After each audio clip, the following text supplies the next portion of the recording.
future of virtual motorsports is now. This September, the heart of sim racing beats in Chicagoland as the Sim Gaming Expo takes over the Schaumburg Convention Center, September 5th through the 7th.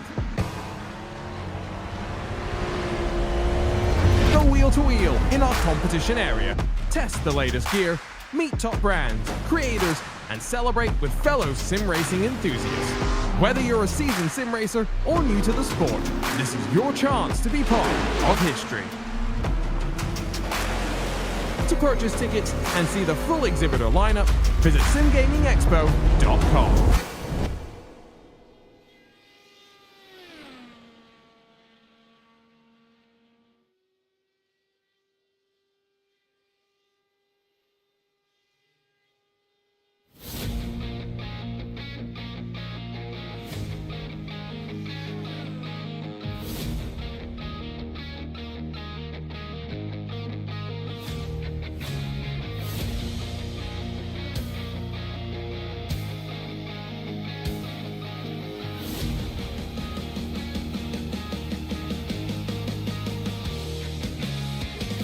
Hello, everyone. Good evening and happy Monday to you all. I am Gary Gatto. Welcome to P1's coverage of Round 14 and Championship Monday of Season 2 of the Sim Gaming Expo ISRA Open Wheel Series as we come to you tonight from Pocono Raceway in the Pocono Mountains in Pennsylvania to crown a champion. A multi-driver race is going to crescendo here in today's event. And one of these drivers is going to walk out as the Season 2 champion of the Sim Gaming Expo ISRA Open Wheel Series. Thanks for being here, everybody. Joining me, as always, in the booth is Luis Gonzalez-Nunez. Luis, last race of the season. It's been like a marathon here. Season 1, Season 2. We're going to go down to a break here after this, but happy to be here. Welcome to Pocono. We're getting ready to decide this thing. Yes, it is. So happy to be here, and well, I'm not happy to finish this championship because it's getting excited on the last, and all of this controversy what has happened last race in Kansas, and now we are finished. We're gonna finish this with 3 contenders. We don't count Rick Brabham because it's kind of it have to be a disaster. For sure, there have to be like these 3 guys on front. Yeah, there's going to have to be like calamity and to take out all 3 of the guys in points. Exactly. But Rick might have a shot. We never know. We do have multiple drivers coming into this race. There are your weather conditions, by the way. Let's get those off the screen. It's 94 degrees on the track temp. And before we get to the starting lineup here are the points coming into today's race. And Wags, so you see it's a 22-point lead. We have his scenarios. We'll talk about that here in a little bit. Right, 1 point behind Clindy in second is Jacob Collins. Then Rick is 19 behind Lionel Callisto. Kind of mathematically in this thing, he needs a lot of stuff to happen as well. He's 7 points behind Rick Ravon, 5 points behind Lionel Callisto is Mike Rigney. Craig Forsyth still hanging out in the top 10. He's in 7th spot. Christopher a distant 8th. And that's kind of where I'm cutting things off. If calamity happens, I think anybody in the top 7 might have a shot if the math works out. But after that, I think everyone's kind of out of it and just fighting for their own position in the top 10. Stouffer and Hearn in 8th and 9th. And then Gary Lovren will round out the remainder of the top 10. There is your entire top 20 right there. Shane Coker in 20th position. Now, should be pointed out, Shane pointed to me before the program, this is his 60th race on P1 Broadcasting that he's been part of the broadcast. So happy 60 races to you, Shane Coker. But there is your point situation. We'll get into today's race here momentarily and tonight's starting lineup from Pocono.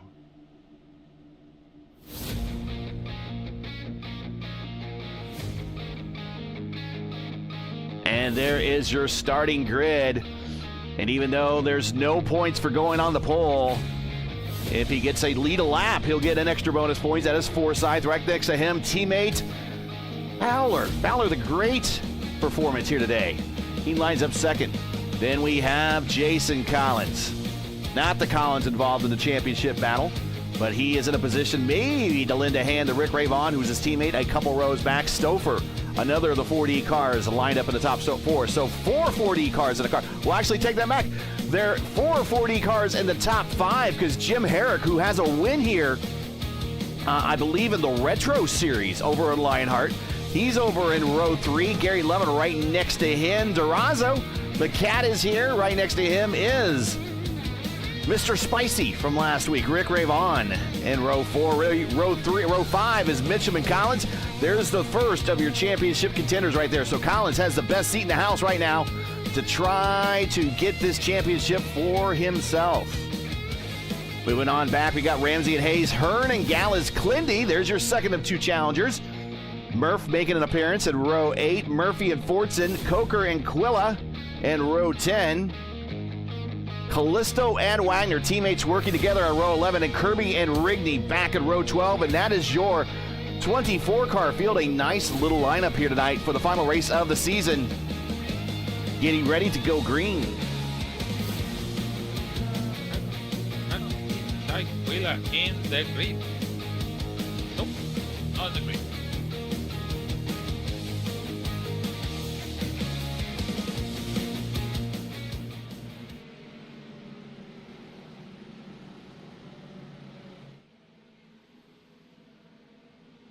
Well, let's see what's happened. To be honest, it's 100 laps. It's going to be a long race. Everything could happen. Even in one lap could be happening a lot. So let's see. Even a turn, one turn, so awesome. I've been involved in a big one in turn 2 on lap 1, so I know it's possible. Here we go.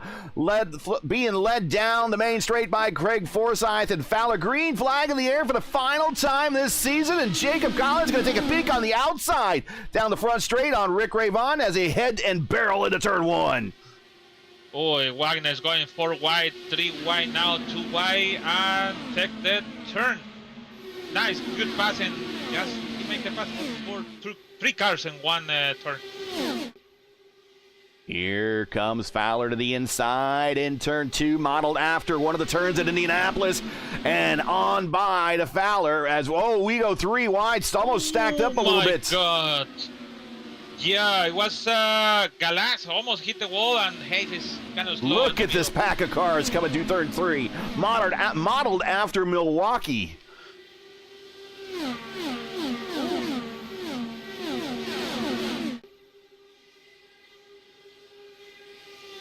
Plenty on the outside of Gallas, going 3 wide again. Wags making a bold move early. My question is, okay, you want to make the pass in the first 5 or 10 laps. That's the margin you have with this car, always in Pocono. But why you don't make the qualifying before to be secure on the front? Now Wags is going like a rocket ship, try to go on the front. Now he's have a Clendy on front of him. Wags sporting the Tom Sneva livery from the late 70s. It's a blue and white? Yeah. Oh, finally, it works. It's worked the 20 paint.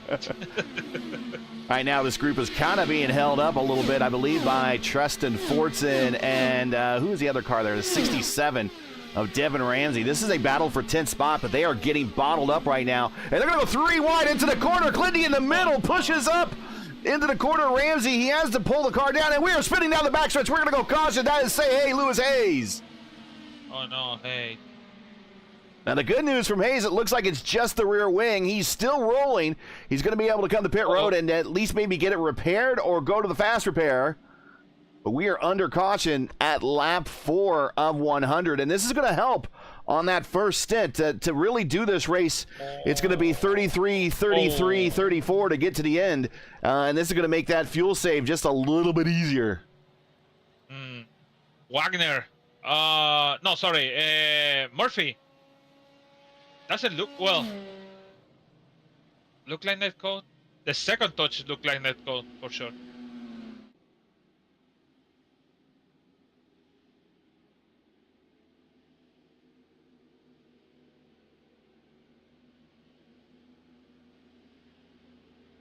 Between USAC, CART, and IndyCar, the series has visited Pocono 27 times from 1971 to 89, and again from 2013 to 2019. Every single race, unless it was rain shortened, was a 500-mile racer. So every single IndyCar race here at Pocono was a 500-mile race, making Pocono, this is an interesting stat that I found out, Pocono is has the second most 500-mile races out of all racetracks, of all racetracks in IndyCar history. Of course, Indianapolis is the main one.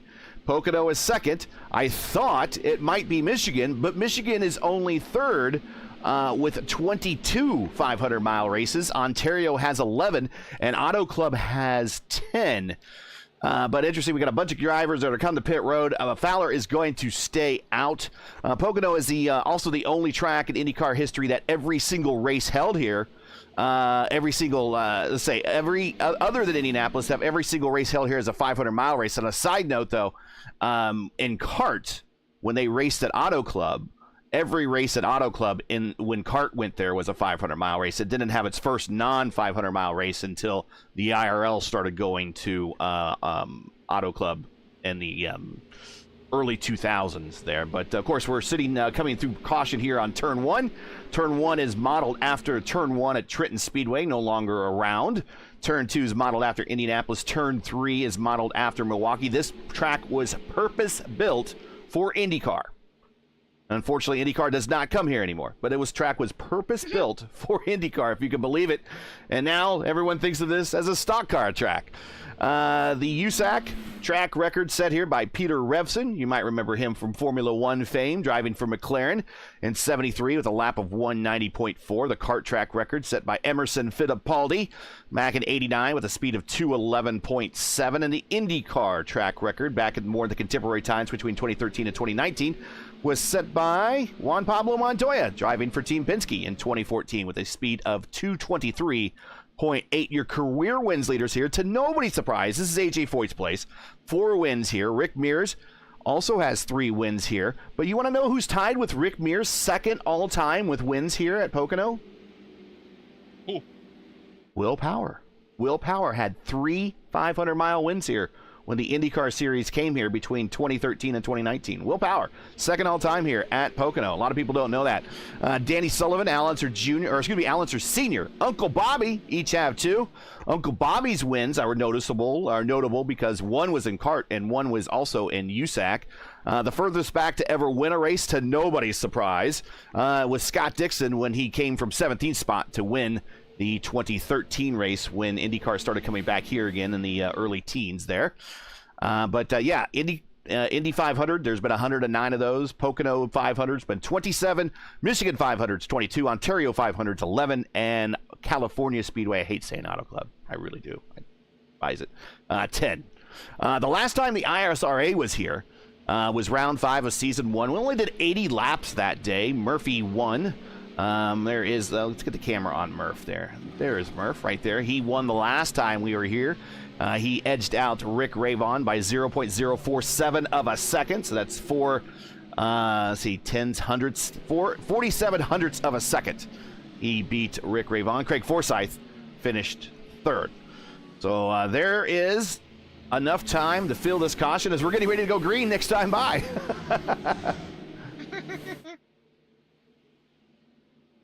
So, talking about McLaren, I know McLaren is mostly for Formula One and things, but it wasn't in IndyCar in 17. Yep. 200. I don't know if it counted the for sure not. They don't count the victories in the for IndyCar, but 200 victories last Sunday on Hungary Grand Prix. Hungarian Grand Prix. Yes. There you go. So Johnny Rutherford driving in 74 to 79 with the McLaren, and won 2 Indy 500s with them. There it is.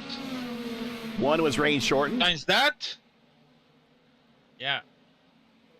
74, 76. Lone Star JR, one of my all-time favorite drivers. Times that, still. They cannot make the win in Indianapolis yet. They might get one. Here is Collins to the inside of his teammate Rick Ravon going to the one. But Rick's going to hold the momentum on the outside and hold off his teammate as we are single file through the big sweeping turn 1 here at Pocono, down the Long Pond Straight. Coming into turn 2, here comes Christopher. Christopher is the Pocono Whisperer. There's only one other driver that I know that drives Pocono as well as Christopher. And he's not even in the line. It's been a while since I've seen him in an IndyCar, but Christopher is one of the best here. Yeah, it's remember when it was it was a speedway series also too. But yeah, the guy have a lot of experience around, and it depends. Sometimes I like Pocono. I like the whole Pocono. I don't know why, but it's a good one in have it here in this last race on the ISRA. Lap 8 of 100. Thanks for joining us, everybody. You're here in the early stages of the Sim Gaming Expo ISRA Open Wheel Series Championship Monday. Final race of Season 2 here at Pocono. If you respect the stream, please do us a solid. Make sure you support us by subscribing. And while you're at it, don't forget to smash like and click the bell so you don't miss out on future P1 iRacing broadcasts. Here's Gary Lover to the inside of Jason Collins. And he will pull that pass off. Cat will try to catch up and follow him on through. Now, we had some people come to pit road. We have a bit of a different strategy going on. I still think everyone's going to have to do a 2-stopper today. There's really no way out of that. You could do a 3-stopper if you want to do 25, 50, 75 and go home at 100. But a 2-stopper will be 33, 34, 66, 68. Stop it. If you go to 66 route, 33, 66 route, you're going to have to save a lap of fuel, which we have done so already. Ooh, Fortson almost up into the wall right behind. Mason Mitchum right behind Fortson, excuse me. Yeah, you're kind of on the strategy where we could do a 2-stop now with that early caution. But if you just stop at 33, 66, 99, you'll have to save 1 lap of fuel. And I think we've saved that under that original caution that we had. So that's kind of the strategies for today. One fast repair for everybody. 55 miles per hour on pit road. Unlimited tires, 100% fuel, 100 laps. Of course, is a 2.5-mile oval. Same size as Indianapolis, same size as Daytona, just a tick smaller than Talladega. Somebody's going on. Yeah, there's a person going close to the wall. It's kind of like good, but sometimes you have to adjustment over there. You know what? In yellow flag is 5 minutes space. 5 minutes. Over the 5 minutes space. Man, that's a lot. Stouffer pulling away, Rick Ravon in second, Fowler in third, as this field is starting to get strung out. Right now, your leader, at least on the racetrack of your championship cars, you do have Rick Ravon in second, and you do have Clindy in ninth. Let's see where we got the rest of the Jacob Collins in 11th. There he is. And right now, Wags is stuck in the middle of a beehive featuring Jim Herrick, Hugo Gallas, and Richie Hearn. Well, the good thing is Collins is 1.7 close to Forsyth. Still have the clean air. So Forsyth have the dirtier. So maybe Collins is going to be close. Why I talking about this? Because after Ramsey is close to Collins and Warner is close to Collins. So sorry, close to Ramsey. So even that they don't lose the back on front with Forson kissing the wall for 5th time, and they have all these guys on front with 13 laps, starting from Mitchum over there.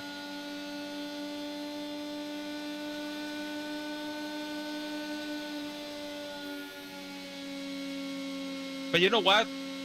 The problem is if the stint is long and getting in green flag, the cars start to separate, and that's going to be a problem for the guy like Wagner or maybe Collins also too.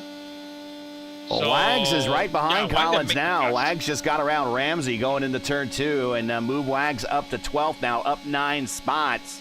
And next car in line for him is Jacob Collins in 11th, as we see Wags going down the front straightaway. The longest straightaway in all of IndyCar racing. 218 at the trap going into turn 1. Dropping a gear, getting all the way down to the bottom of the racetrack. Now down the long pond straight. Setting up for turn 2. You want to try to stay high as possible, then arc in, kind of like you do in Indianapolis. That's what he does. Get down to the yellow line. The wall comes out and grease you real quick. Don't get into it. Now they're in the short chute between 2 and 3. Here is turn 3, very flat, modeled after Milwaukee. And down the main straightaway, and that is a trip around the 2.5-mile triangle out in the Pocono Mountains.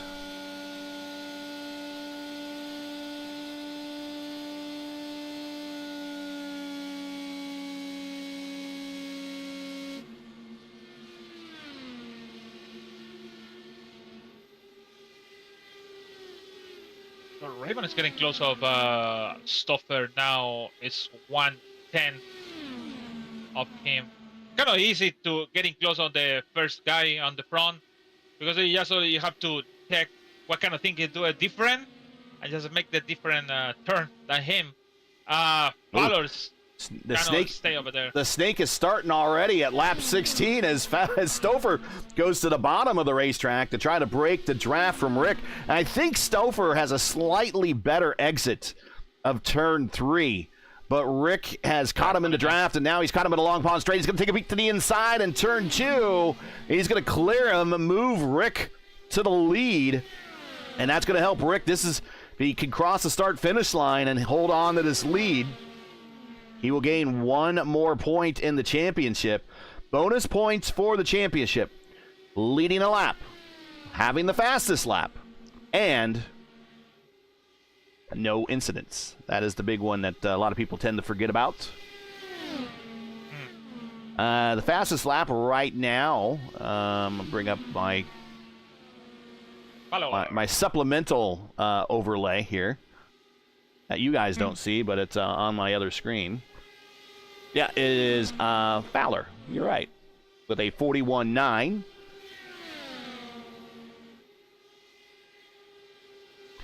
And here's what a 41.9 equals, by the way. Here you go. Fastest lap mile per hour. You're looking at Fowler. So right here, 2:14.9. 2:14.9. And you would think at a 2.5-mile oval like Indianapolis, Indianapolis we're routinely above 230 miles an hour. If we were racing these things at Daytona, they'd be close to 250. At Talladega, they are hitting 250 in the sim. You would think at a 2.5-mile oval they would be faster than that, but no, this is and you could talk about this too, Lewis, because you have a lot of experience here. This is very much a handling and a driver's track. It's not putting the foot down and just mashing the wheel or mashing the gas and turning left. You have to have a little finesse around this place. Oh yeah, turn 1. Let's see who's in turn 1 now. Stoffer and Rick Raymond. Yeah, so turn 1 is like where I can go. So okay, I go to the bottom, but if you have something like a Raven on the top, you can go on the top. Here is like if you turn 2, if you touch too much the apron. Oh, that's bad. Apron bad. Yeah. Apron bad. Sure. You go to the wall for sure. And here you can touch the apron, but you have to play with the throttle to don't go to the wall. So sometimes it's better to use in turn 3 the second line close to the first, so don't go too much on that. But it's really depend. The drivers depend on the adjustment and stuff. Sometimes if you use the bottom one, you can lose the car. Sometimes people like S2R14, they're going to the high line. So it's different thing. It's not just full throttle like a Michigan or Fontana. It's really tough. It's really difficult. Every time when you come into these 3 corners, it's really, really difficult. Clindy has caught Gary Lover, and this is for 7th spot. And you're going to see there's 2 strategies on the racetrack right now. Everybody back from 1st to 9th still have yet to stop. Starting at Forsyth in 10th. Forsyth did that stop, and so he has himself about a 5-lap margin along with everyone else behind him as Clindy picks up another spot. Move Clindy to 7th now as he gets around Gary Lovern. And he is within the draft envelope of the cat in front of him. That is Dan Durazo. Durazo 0.8 of a second, so Clindy's going to try to use that draft to pull himself closer to this battle of 3 cars in the mid-pack of the top 10. This is Durazo, Collins, Jason Collins, and Tristan Fortson. And this would get Clindy on the precipice of the podium, and that's exactly what he needs. A little bit further back, Wagner has stalled out at 12th, and Jacob Collins is stalled out right now in 11th. Remember, Clindy is your sure, we'll take a look at that here. And remember, Clindy is your defending series champion, looking for back-to-back championships. When does the pit window open? Well, for the guys that have not stopped, you can do 2 strategies here. If you want to do well, what do I got in my notes here? We got a 3-stopper or a 2-stopper. A 3-stopper, the window opens at lap 25. If those guys want to pit at 25 and then push every single lap and abuse their tires, knowing that they're going to get another set of tires on 25 laps. And it's very hard to go down a lap here. But if you fall enough behind, you can. So we will see about that. The 2-stopper, the window opens at lap 33, 34, somewhere in there. You can go 33. And then 66 and 99 and save 1 lap of fuel on that last lap. But since we had that early caution, everyone should have saved that 1 lap. So those that need to pit, such as the top 9, I suspect they will probably come to pit road sometime before lap 40. I don't think they can go much more than 100 miles on a tank right now. I have a flashback. I already have a flashback about saving fuel, but it was I think it was a DW12 speedway series at Lionheart. I think it was that race when they called me to win the race, and then I did something they don't expect it to come into the pit, and then I finished on 14 or 13. I don't remember which position. I was a leading, but that's tough. To save a fuel with the DW12 is more difficult with this car. Yeah, and here you can go in map 5. You still have the drafting. Yeah, the DW12, you can't change the engine maps and fix setup races. That's what the Lionheart Speedway Series was. The IR18 and fixed setup races, you can change the engine map. A number of times we've petitioned iRacing to see if they would open that up for the DW12, but it's because of the cars and kind of legacy status, not kind of, it is. They're not really going to put any more production time into the code for that car, so they have recently, not too long ago, updated the damage model of the DW12, but that was about it. It's okay. At least they keep it in mind. The car is over there. Not like the IR05. It's really like, okay, that's it with this car. But at least the DW12 is still doing something. At least something. At least 1 megabyte.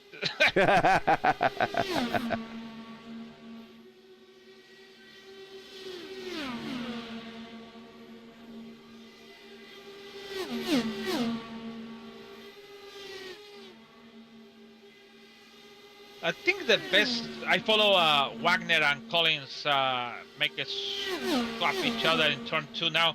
The best for Collins and Wagner is working together, try to catch Forsyth. It's the last with 21 laps, the all tire, sorry. Mission is getting difficult for Forsyth with the 5 new tires than the other guy, catching Mitchell on front to him. Oh, here's a battle between 2 of our points contenders right here, Collins and Wags, as they, I think, might have decided at this point in the race it is better to work together than against each other. They have to do it. So... And the nice thing about having to work together here at Pocono is you have 3 fairly decent-sized straightaways here to do this slingshot maneuver on. I think when you make the swap over here, I think it's turn 3 is difficult difficult one. Like this, look at that. That is not a good swap over there, because it's going side by side. It's taking a little bit longer. So one they have to kind of a little bit back like that, but it's too late. And then he can go to the draft and make the pass in turn 2. That's the easy one. Turn 2 for me is the easy one to make the pass when you're working together for somebody. Turn 2, for me with this car here at this track, the back end feels real light in turn 2. You got to be really light on the wheel. You can't be super aggressive. You can't be twitchy with the wheel through turn 2. Otherwise, you'll just mess the wheel the turn up. So that's kind of my. If I'm going to pass someone, I want to get the pass done before getting to turn 2. I don't want to kind of pass going into turn 2. I want to get the pass done before getting to turn 2 because I really don't want to go side by side with somebody through there. Yeah. Actually, if the guy on the right side decide to steal in side by side, yeah, sure, you're right. But if you're working like in swap stuff, easy turn 2. But you're going too fast in turn 2, is just release a little bit of the throttle, and the car is going inside easily. And the other car is like, oh, I don't have any more choice to just release the throttle and leave this car to coming in. If you have the fate to do the side-by-side, you can do it, but for sure you're going to touch the wall. Or you can just hit the guy on your left and boom, over. Clindy missed his pass, but he got around. Ooh, he almost ended up into the turn 2 exit wall there. He is around Durazo, moved Clindy up to 6. Next for, oh, he is way up in the gray. He's going to go for a big run on the high side.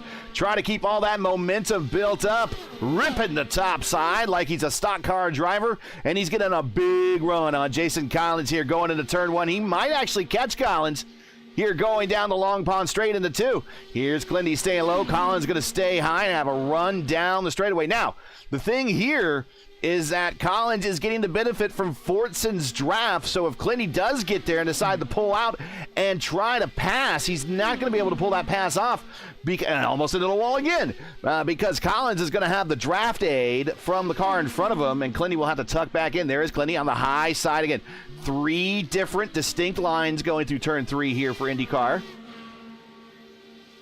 Hey, the ISRA Open Wheel Series is brought to you by the Sim Gaming Expo. Get ready for the ultimate simulation gaming experience. The Sim Gaming Expo is bringing all genres of simulation and gaming technology under one single roof. Join us September 5th through 7th, Chicagoland at the Schaumburg Convention Center to try out the latest gear for the biggest brands in the industry. You can meet some of your favorite streamers, and you can also celebrate your passion for everything simulation with our incredible community. Don't miss out. To learn more today, you want to get your tickets now. We're about a month out now from day 1 of the inaugural Sim Gaming Expo here. It's going to be September 5th through 7th. You want to go to simgamingexpo.com and buy your tickets today, as those guys are coming to pit road right now for scheduled stops. Yes, they call in, and good stuff for them. Clindy stay, Mitchum coming next time by. Clindy pitted. Clindy saved some fuel. He saved quite a bit of fuel. And Fowler managed to save some fuel. And Fowler managed to save some fuel. Whoa, as he clips the yellow line there. But now he has no one to really work with. Let's see if Fowler makes the turn. Clindy gonna stay out if can. Yeah, he stay out for sure. Watch the pit road speed limit here. That pit end cones are at the very end of pit road. There is no kind of grace period to get on the pit road before you get to those cones. So you need to stop coming down from 210 miles per hour off of turn 3 and get down to the 55 miles per hour pit road speed limit very quickly and keep the car turning all the while through that very long and flat turn 3.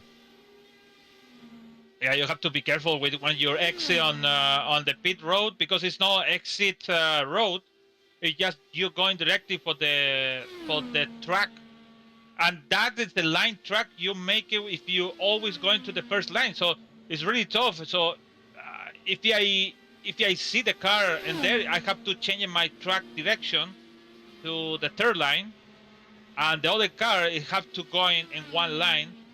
Is it's not rules. If you want to go to the second or third line, it's up to you. But yeah, here is just directive for the track service. Oh, sorry, for the track line. Clindy gets that point for leading the lap, so that's going to help him in the championship right now. Expect to see purple laps maybe turned here with new tires on some of these cars, especially if they get a draft buddy. I think Clindy is coming in this time. There, yeah, we hear him starting to slow down, coming through turn 3. He cracks the throttle a little bit on the brakes. And he used neutral. He's out. Look at that. Look at that on board. He cannot hear the... He's out of fuel. He is on the... Uh-oh. He's on the clutch. He's out of fuel. And he's... Yeah. I don't think he's out of fuel. He's not dead stick. The engine's is still running, but we're riding with him right now. He just cannot miss his marks, and he's there. That might have been costly. Maybe he could lose 5 or maybe a second over there. Let's see what is the reference with Wagner after Wagner coming to the pit, but he lose kind of time because he already start to clutch in the turn 3. Trying to squeeze an extra lap out of it to get him to 36. Now, the lead of that group of cars that stopped on lap 5, well, there is your leader right there, Craig Forsyth, now getting a point for leading a lap. Jacob Collins is now in second.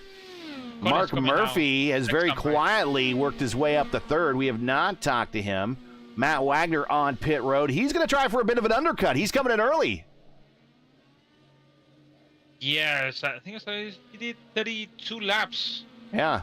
So he can make it one more stop and good to go. Whoa, that's close with Henrik, yeah. What is Clendy? Clendy, why isn't Pete? Oh no, here is Craig Forsyth on pit road right now, and coming with him is Jacob Collins. Murphy coming in as well. Hugo Gallas, whoa, he comes in hot, but he gets down to the limit. Richie Hearn coming to pit road. Lionel Callisto staying out. So Callisto goes long on that second group of people. And surprise, surprise, surprise, right behind him is Justin Kirby, saving fuel as always. So Kirby now up to second. He's 33 laps into his stint. Callisto 33 laps into his stint. Once these guys come to pit road, they will turn the lead over the Stouffer, who has a 1.1 second lead over Rick Ray Vaughn. Preston Fortson would pick up third, and Chris Fowler would pick up fourth once we come through the pit stop cycle.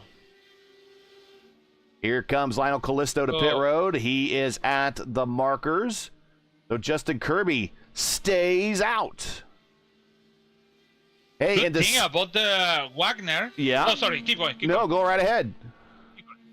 No, it's gonna be faster. So, good thing about Wagner about the stop is close to Mission, and it's close to Gary Lovner, and it's close to Clendy. So it's still in contender over there after pit stop.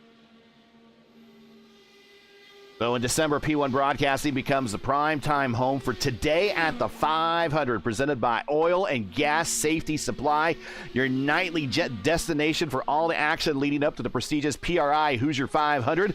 The last kiss of the bricks for 2025 for IndyCar racing is going to start right here on P1, side by side. There we see Wags and Mitchum. The last kiss of the bricks for 2025 is going to start right here on P1 and the Elite Racing Network. The countdown is on, so pucker up and don't miss a second of the action.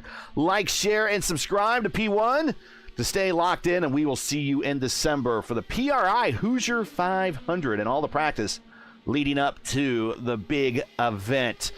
We're 100 miles into this thing. We're at lap 40. And your leader is Chris Stouffer, our Pocono Whisperer. Right behind him is Rick Ray Vaughn. Right behind Rick Ray Vaughn, about 2 seconds back. So this is not good for Fowler. Oh my God. Fortson. Wagner. No, I'm looking for Wagner, sorry. Wow. But he put a wheel in turn 2 in the apron. You don't want that. You don't want to put the whole wheel in turn 2 in the apron.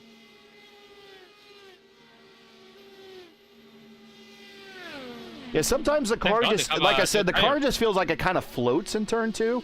The back end feels light, but it feels like you could really get the car to over-rotate in turn 2 if you want to and get it down to that yellow line and then catch too much of the apron and spin out. We've seen it a number of times here.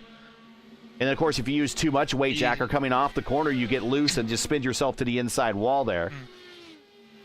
Yeah, it depends on how the tire you have. For example, Wagner have the new tire, the four laps tire, so they still have a grip. He can maybe mistake that or purpose that to do that, to rotate the car and turn 2, but you don't want to do it when you have a 25 or something like that, because the car is going to lose for sure. He's getting close to Lovner over there, 1.6, and next one is Clendy on close to Forsyth over there for 7. Watching a battle between Chris Fowler and Tristan Fortson as they were really close going through the far end of the racetrack, but then looks like Tristan's been trying that really high line at turn 3. It's given a lot of momentum where he'll catch back up to Fowler right about turn 2 and then kind of fall back a little bit because of the aero wash and kind of have to start the process all over again. But this is a battle for 3rd. And then between them is Brent Kirby. He is now down 1 lap. Then we have Durazo and Collins in 5th and 6th. And they are in a battle with one another, although they might want to start thinking about helping each other as well. Okay, so coming into the event, we did have some what the scenarios will be. And this is really the scenario for the first 2. If Clindy wins the race and collects all bonus points, Wags needs to finish 6th. Well, Clindy's only got 1 bonus point. He's led a lap. He won't get the other bonus point at the end unless he gets 0x. That might be another bonus point, but he did not. If he gets the fastest lap, he will get another bonus point there. If Wags collects a bonus point, which I don't think he has, he needs to finish 7th or better if Clindy wins. Right now, Wags is in 10th. He's in one of those gray areas that I think he's close enough to Clindy that I don't think Clindy's going to be able to jump him in positions. But if Clindy gains another 5 spots or so, then you begin to start to worry. But there they are, not side by side, but in the same picture on the front straight, with only Gary Lovern separating them. So, I think with the victory he had on Kansas, I think the only thing he needs to do is just finish the race close to Clendy, over the Clendy, or maybe 1 position down to Clendy, but not leave it to Clendy to win, or not leave it to Clendy to podium and he finishes 10th, because it's gonna be, maybe we have to wait for the final decision. We don't have the on live stuff, the standing, so we guessing it's gonna be like this. But we have to wait to the final decision. But one is do just the job, just stay over there, try to get in close. If I Wagner, I want to stay in close on Clendy, and that's the he's doing now. So he don't lose a position, nothing. He is 9-10, and Clendy's make the pass on Forsyth and gain more and more position.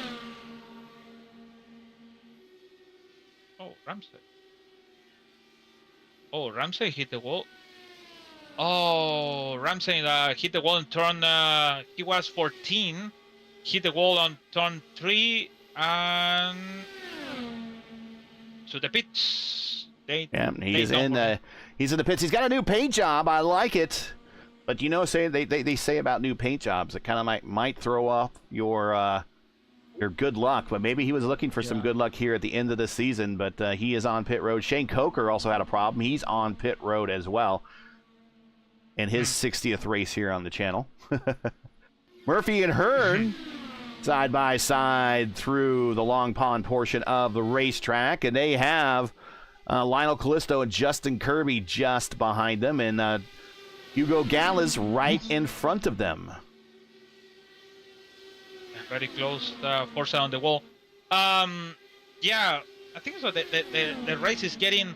You know what? It's always happening on Pocono too. always in the last 15, 20 laps is 1 or 2 yellows.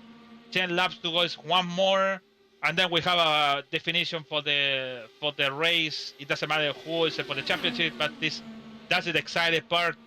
And the part is you don't want to be in this 10 or 8 position when we have a 5 laps to go definition, because it's not easy to make the pass because everyone is with the new tires, and it's kind of like a nope, no chance.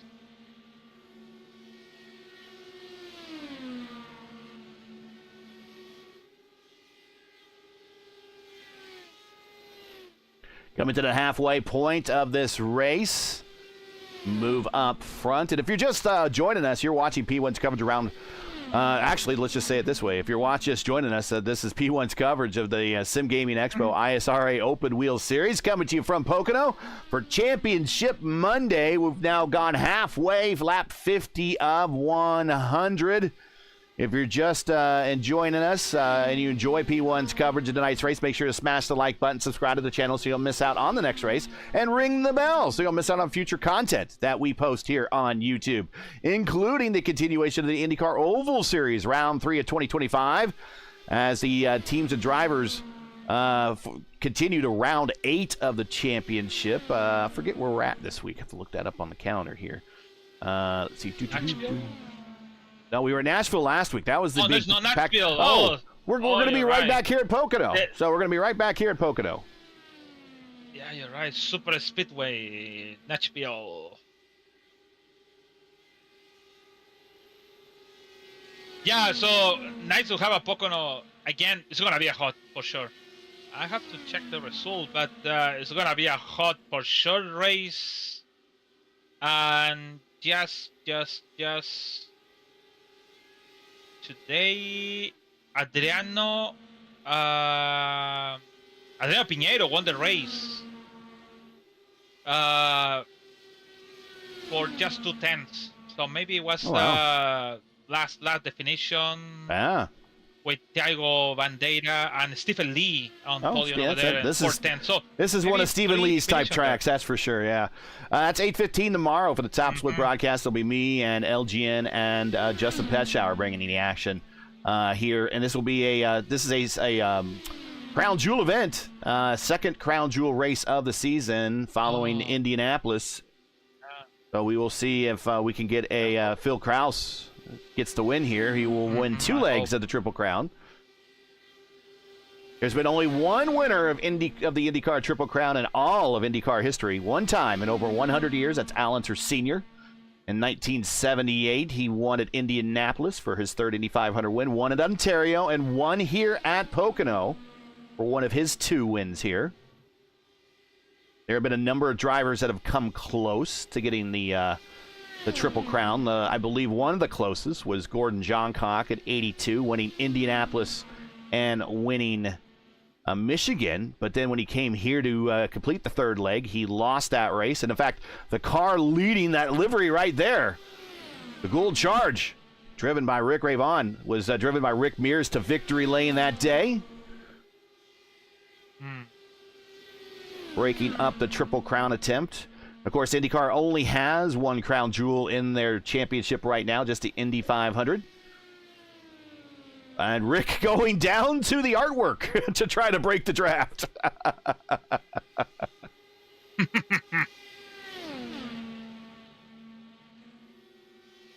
Wait, we're talking about Clendy and Wagner and Collins.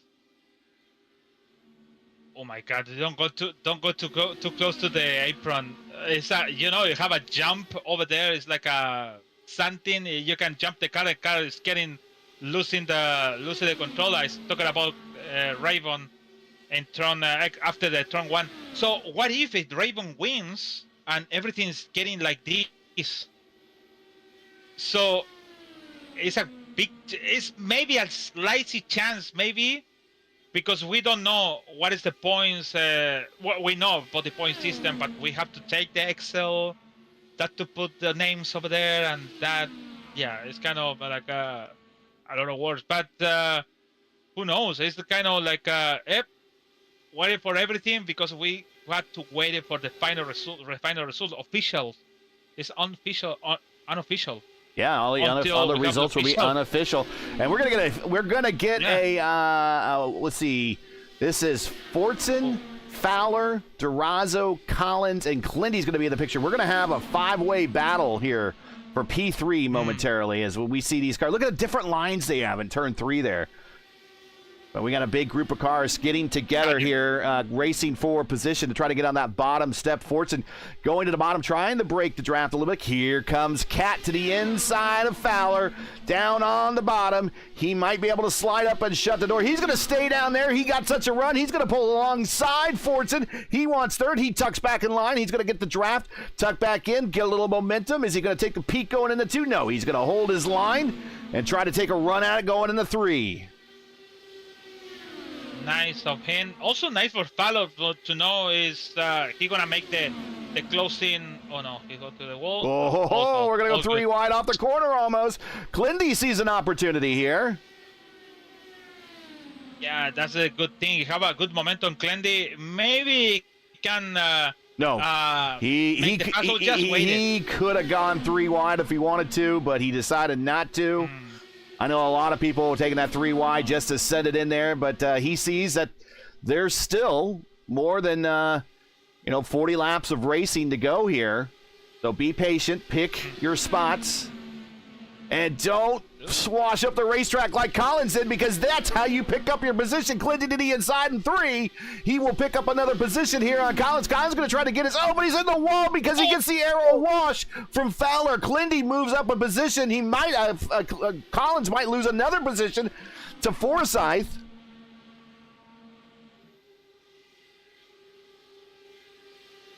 Yeah, it's coming now for the position on the Collins. But... still we have a draft on Clendy over there to be going fast.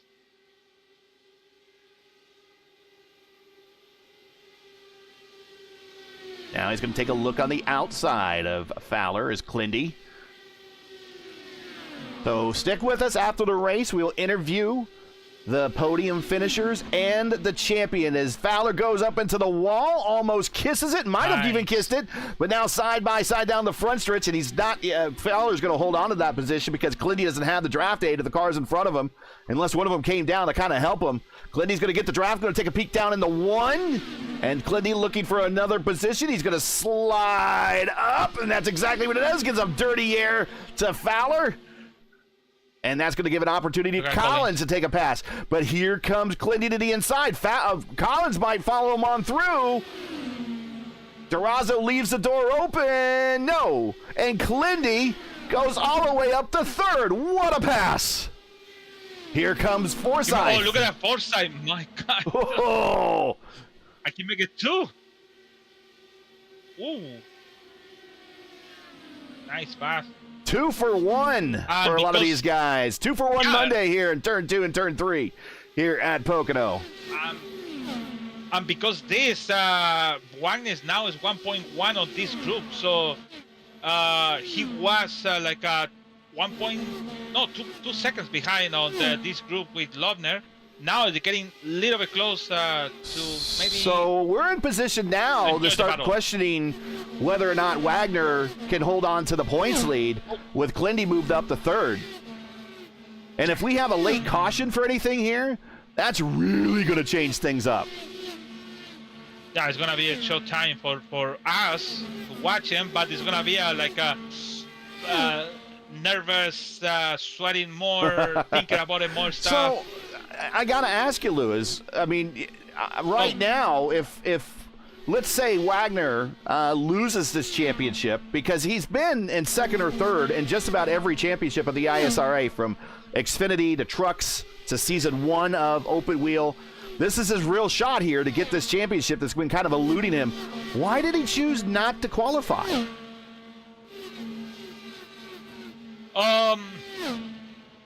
I guess a qualifying have a bad added in the service because it's a qualifying for once.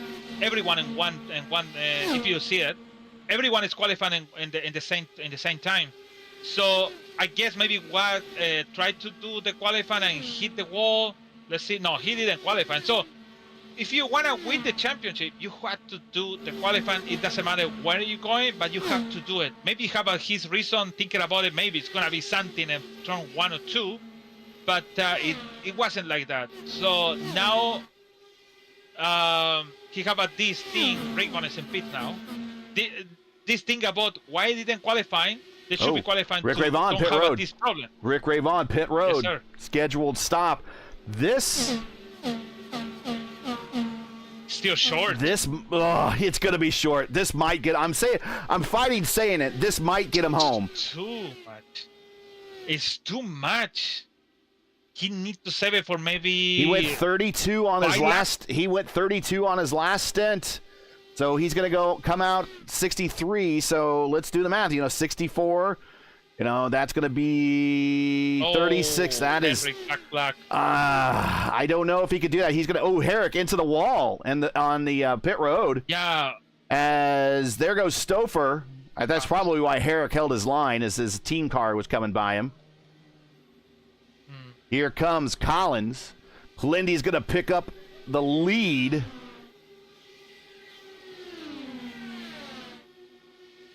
And I think Stouffer is a little early still, too. I think those guys are going to have to do a massive fuel save. I mean, they had a huge lead over this group right here. Like an 8-second plus lead, thereabouts. Well, Wagner's okay. Clendy's okay. I don't know Forson. I don't know Durazo. Forza is okay. Why? Because they need only 7 more laps to go to the pit and just finish the race with that. But like I said, who knows? We don't know yet. Maybe we're gonna finish in green flag, and it's gonna be the finish between Clendy, Forza, and Wagner, and we see what's happened. But if it's the yellow, for sure, everyone is coming to the pits for new tires.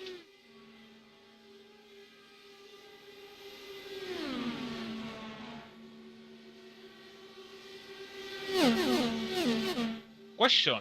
Yes.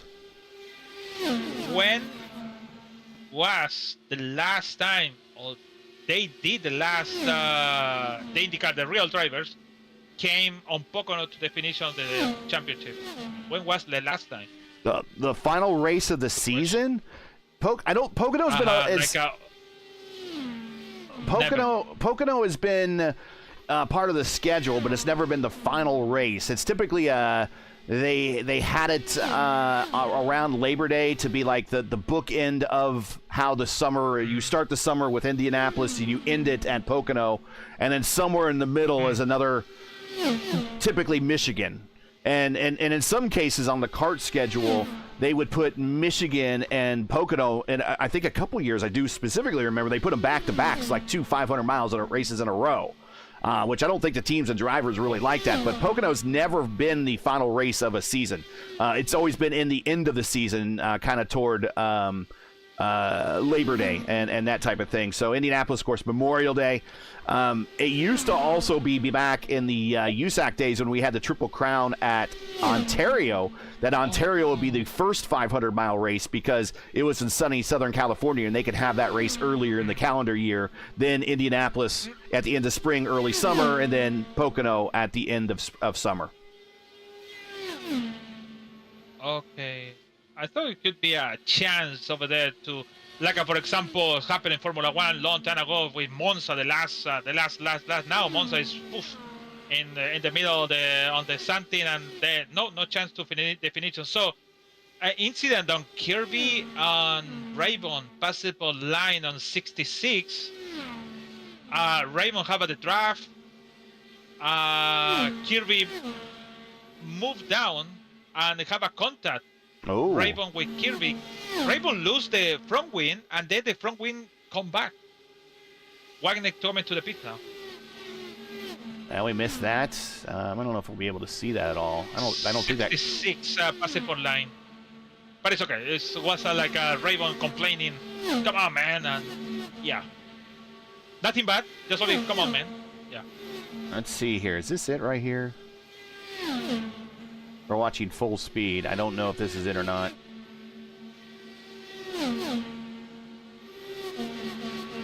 Lap 66. Here it is, I think. Yeah. Here goes. Oh! Oh, wow! I think that might have been a little bit of a return favor from last week. Well, I don't know. So you were talking about that meat getting spicy? There you go.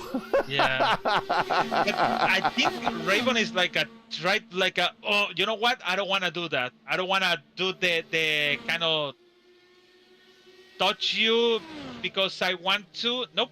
But for sure, Raven have a little bit damage, like a small damage to maybe do something, but have a problem with that. But he's okay for now. Where's Raven? And yeah, Raven's in 5th right now. Forsyth, the leader, coming to pit road for his final stop. Also coming to pit road, there is that is one of the Kirbys. I think that's Brent because there's Justin. There's Brent. Say hey, Lewis Hayes coming to pit road. We do have, I believe that is Jacob Collins on pit road. Final stops for all of these cars. So Richie Hearn is your leader. He will come to pit road. He's 32 laps into his stint. So this will be his final stop. He would be able to come to finish his race. Rigney off of pit road. He's completed his final stop. So all the stops you've just seen in the last couple laps, final stops for everybody. Those at the early portion need to do a massive save, and one of those is Rick Ravon. Yeah, it's kind of... Now when he's passing everybody, though. I don't know, man. It's like it's possible, but it's impossible, but no. Yeah, I don't know. I don't know if it's difficult, but not impossible to do it. So that's the word. Sorry. Well, it's a game. It's like when you go to casino. I put my coins on this. Let's see what happens. But the thing is, they need a caution, and that caution can save him, and also save Stoffer, and also what else we can save it? And Jason Collins also too. Yeah, that's it.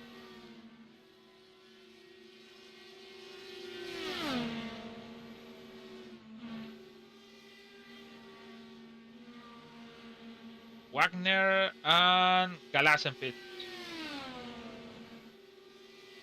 And Wagner and Gallas, that will be their final stop as well.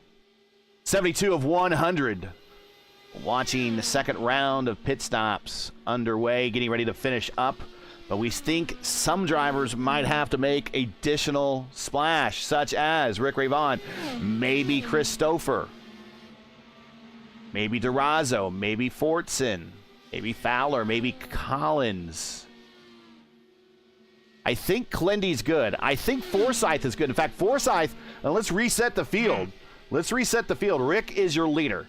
And he's got himself an 11-second lead over Stoffer. So I think what he's wanting to do is here, if I'm going to put myself in Rick's shoes, and he might hate that, but I'm going to say Rick's going to run out these laps like he's never raced here before.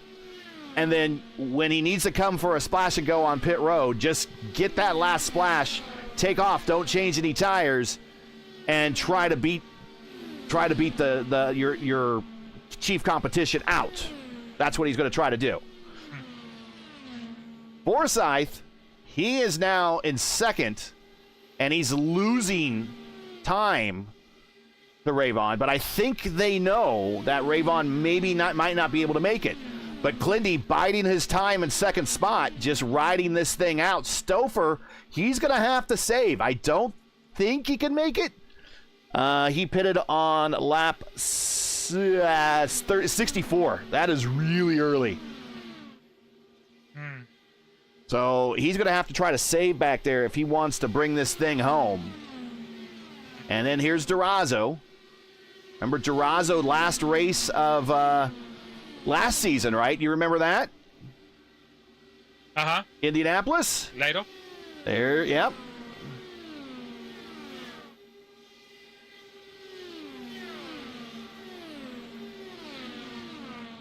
Durazo. Okay, so I have a calculation for something. I'll let you know later. Okay, all right. Yeah, Durazo, just don't...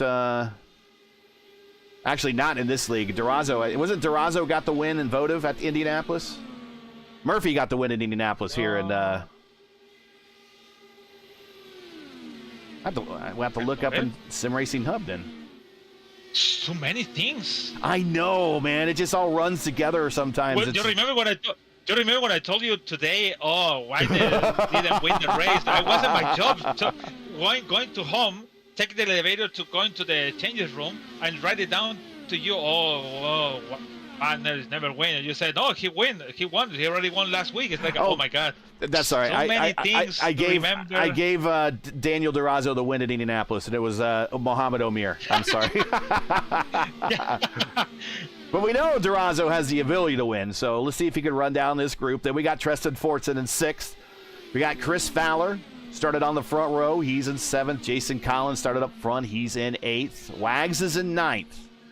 Wags needs to push. He needs to hustle. Gary Lovern in 10th. And it's Mitchum Hearn, Callisto Collins, Murph, Kirby Gallas, Rigney, Say Hey Lewis Hayes, Brent Kirby, Jim Herrick, Ramsey, and Coker are on pit road with extended stops. Herrick, Ramsey, and Coker, excuse me. We are coming to 20 to go here soon. So, I guess in this, so Raven took from enter to finish 36 seconds. And there. But we have to discount the 9.8 in box.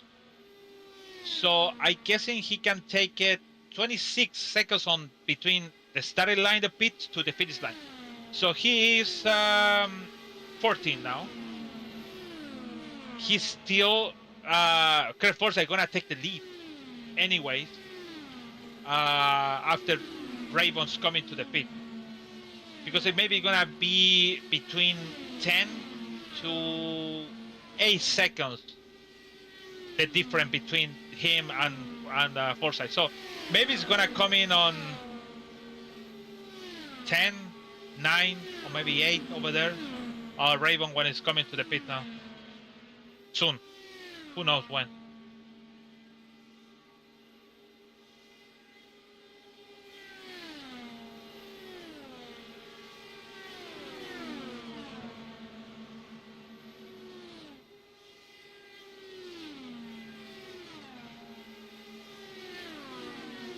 And now Rick has reached a group of cars. It is probably in his best interest to try to just draft off them, but I don't know Rick to be... We were kind of talking about this jokingly, and I say this with all respect on Rick. Rick is an old school driver. I've known him since the mid-90s in sim racing. That's a long time ago. Yes, there was sim racing in the mid-90s with IndyCar Racing 1 and 2. We would race offline races, but we would be racing on Pentium computers at the time with Thrustmaster T1 and T2 and NASCAR wheels. Ooh, car in front of him, almost in the wall. They didn't have force feedback. IndyCar Racing was an MS-DOS game. Graphics were very pixelated, nothing like what you see here. And I competed with him in a league there. He was under an alias. I don't know if he wants me to say what that alias is, but he was always winning and everything, and I knew he was fast, so I got to know him that way. And then, of course, we reconnected back when I came on to iRacing. He's been here for a while, of course. And he's a very analog racer. When I say analog racer, it's either on or off. It's full throttle or nothing for Rick. And that's unlike his racing hero, Rick Mears. Rick Mears was very digital in his racing. If he wasn't doing good, he would fall to the back and then go to, by the time the race was over, he'd be to pit road like 4 or 5 times, and they would make all the adjustments to his car, and he'd be back up to the front. And that was a very typical Rick Mears race. A very typical Rick Ray Vaughn race is go to the front, lead as many laps as possible, and then try to win the race. So that's kind of how Rick does it. So can he save this fuel? I don't know. He might. No. He might. I just don't know if it's in his driving style to do that. No, man. No. 5 laps is really too much, man. It's a lot.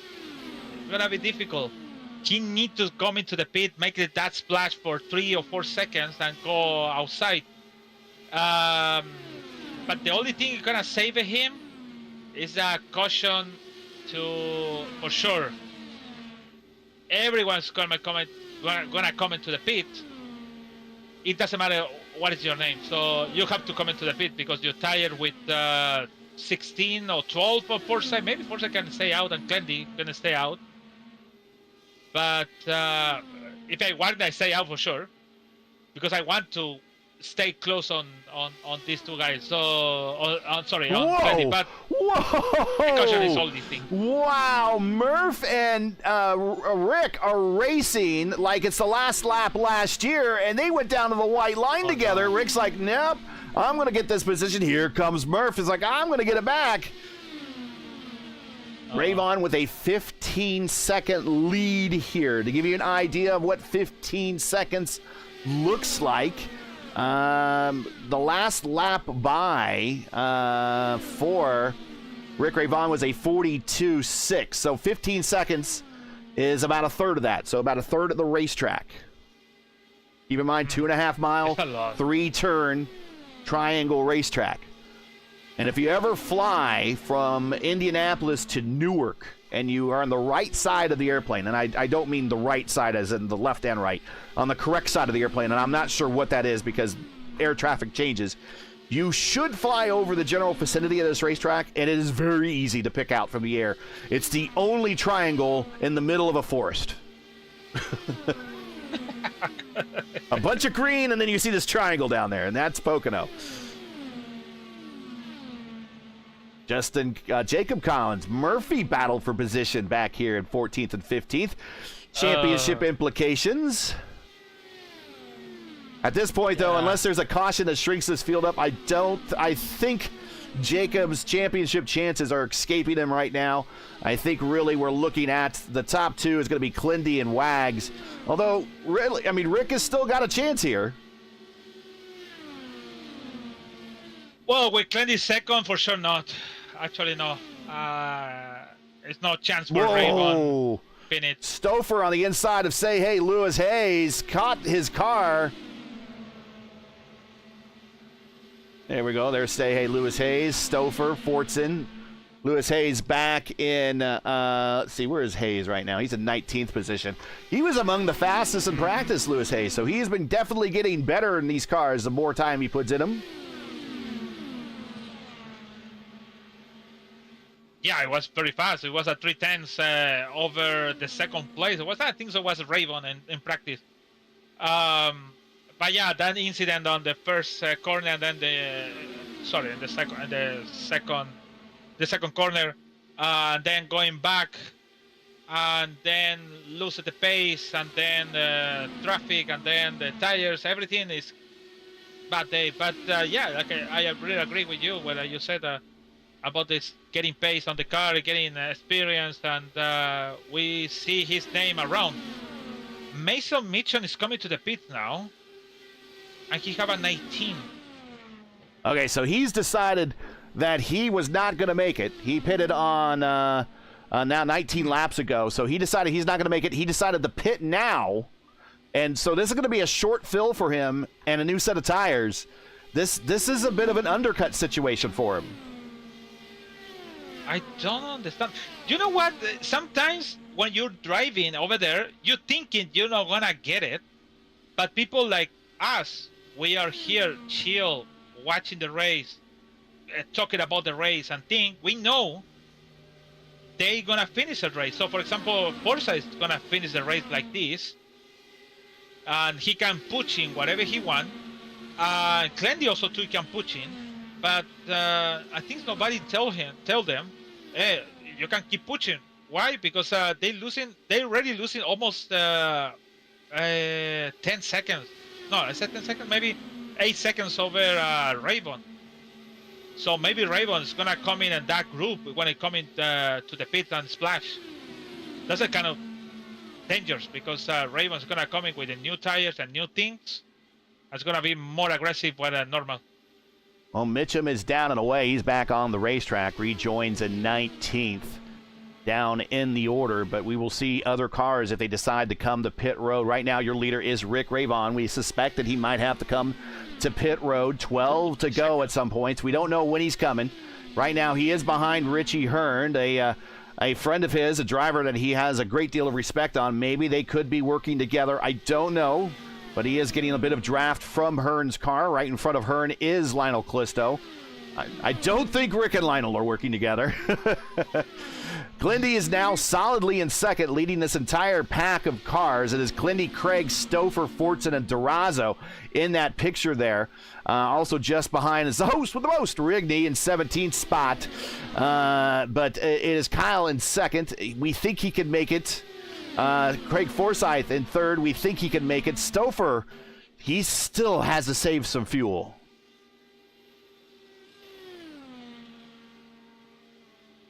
Yeah. 34. Something happened with Wagner. Gary. So Wagner told to Gary, if you're gonna pass me. Gary said, I'm gonna come in and pit. I have to pit it in now. So he's coming now actually. So he's not getting. Yeah. I don't know. It's a lot of things happen over here. Yeah. This whole pack for third, I mean, it's Forsyth, Clindy now, the Forsyth up to second, Clindy now third. Excuse me, this is a pack for second, to be honest. This might actually be the pack for the win for the race. Who knows? Yeah, we don't know yet. We still don't know. We still don't know. Once again, let me real quick, if you're just joining us, we're watching P1's coverage of round 14 of 14. Championship Monday of the Sim Gaming Expo ISRA Open Wheel Series coming to you from Pocono. We're currently Craig Forsyth started from the pole, leads a lap now, is our leader with currently about 9 laps to go in the closing stage. Just make sure to smash the like button, subscribe to the channel so you don't miss out on the next race. The next race for us here in the Sim Gaming Expo, well, we think it's tentatively scheduled for October sometime. We don't know for sure, so stay tuned to the channel for all the latest ISRA streams to be scheduled and posted, and make sure you subscribe and ring the bell to get those notifications. Regular picks. Let's see what's happened now. What is gonna coming out? Okay, we want to get that last lap number off there. That doesn't make sense here. Here we go. I think Clinty's gonna get him. He didn't stop for tires. Yeah. For a lot. He was in 4.8 seconds. He almost could have changed tires. And that just down the speedway from him now. He's getting passed by Fowler. He's going back to first. Can Wags catch him? Yeah, you know what? Oh, Man. off a turn or two! We got a wreck and a caution, and we have a whole new race, people. That is Brent Kirby. By self? Yeah. Oh, he... And he just had a bad line, washes up, I think, gets into the wall, it sucks him in, goes to the inside, bounces off that. It's going to be a ping pong ball action right in front of Gary Lovern. Gary Lovern misses it right in front of the leaders. And, well, we got a bit of a decision now on our hands for these leaders. We're going to have a sprint to the finish, and we're going to have a sprint to the season 2 finish here. Do the leaders come to pit road, put on a new set of rubber? Or do they stay out there and hold on to that track position? I got a feeling you got to stay out, man. Somebody's going to come in and go for rubber, but I think you got to stay out. Raven, oh my God, I don't know. If I Clendy, I don't know, man. I don't know what I cannot do. I coming into the pits for the new tires, or if I coming in, who's going to follow me? That's the question is. If I Wagner, what I see Wagner how he's driving, he have to come into the pit. He must to come into the pit, but he gonna lose position of Gary Lomner. I don't think Gary, change the tires. Raven for sure, he's gonna stay, and maybe he's gonna like getting angry now because why not wait one more lap? I could be leader, coming to the pit, change the tires, and be leader and fight for the victory. But who knows? They're gonna see now what is happening. I think Stouffer needs to stop, although this might get him there. But here comes Fortson.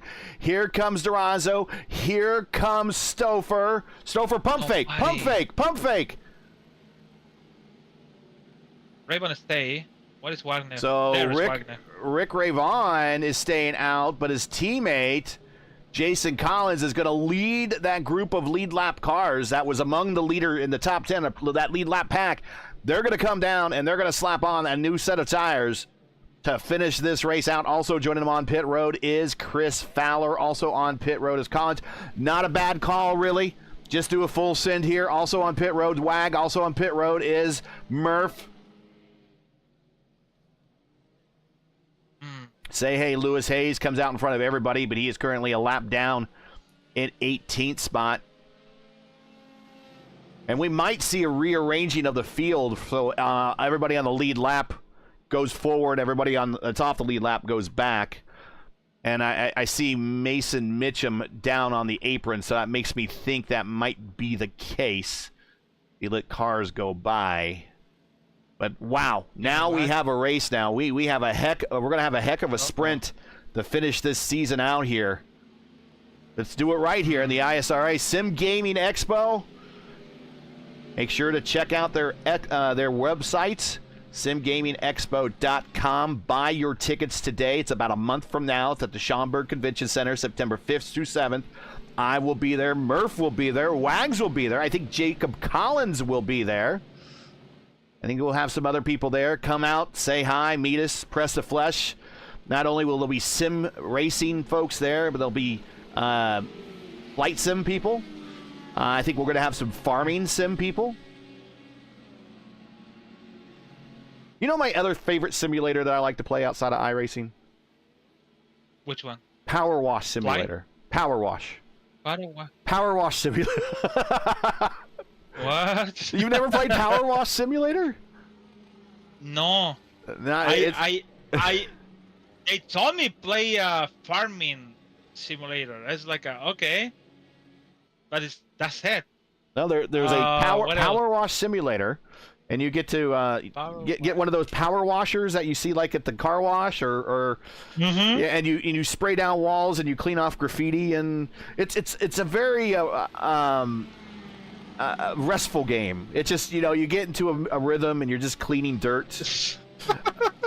Stouffer on the bottom of the racetrack. He is saving fuel desperately. You know what? I know.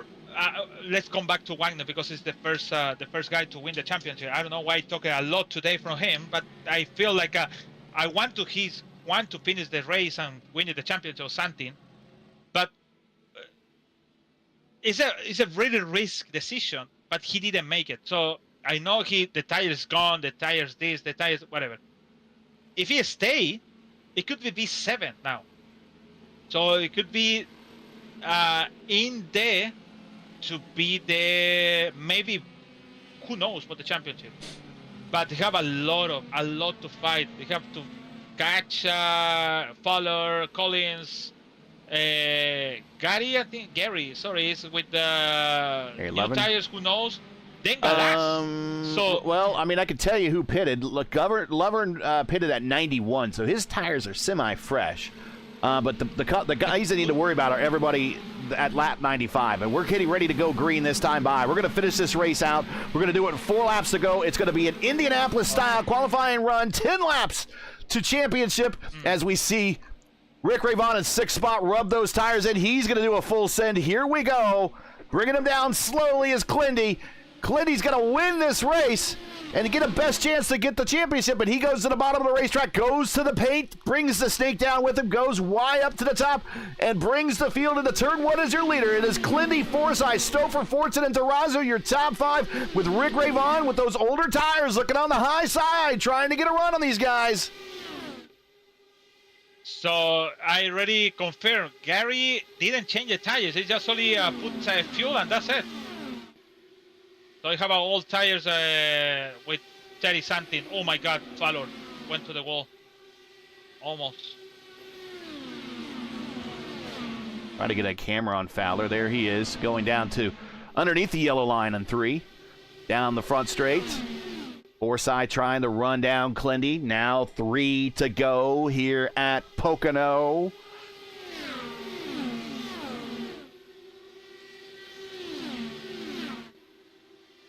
Be sure to do that final subscribe and ring the bell for us. You'd be doing us a big favor, and smash that thumbs up here. We're in store for a heck of a finish here. Side by side, Clindy looking for another win in the ISRA and another possible championship. Craig Forsythe, whoa, as they go side by side and go up the racetrack, but Forsythe is going to come out on the top there, and he gets the lead. Forsythe still looking for his first win here in the ISRA. Rayvon's falling back. Gallus taking a stab at Rayvon going into 1. Oh, Clindy going down. One more.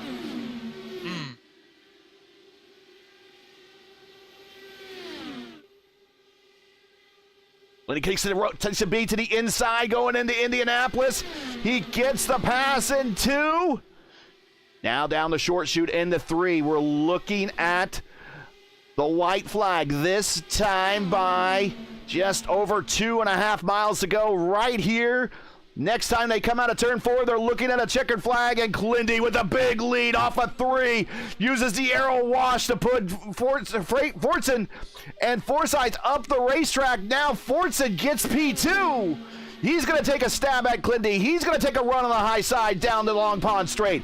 Can he get him down to 3? Clindy down to the bottom of the racetrack, down to Long Pond Straight, back up to the top, down to the bottom again. He's going to stay on the bottom. He's going to stay defensive. He's going to go through 2 as your leader. Here come Fortson. Fortson's going to have a big run. He's might take a shot to the inside, but no, Clindy immediately goes defensive to the inside. That might have saved them the race. They're going to go side by side into 3.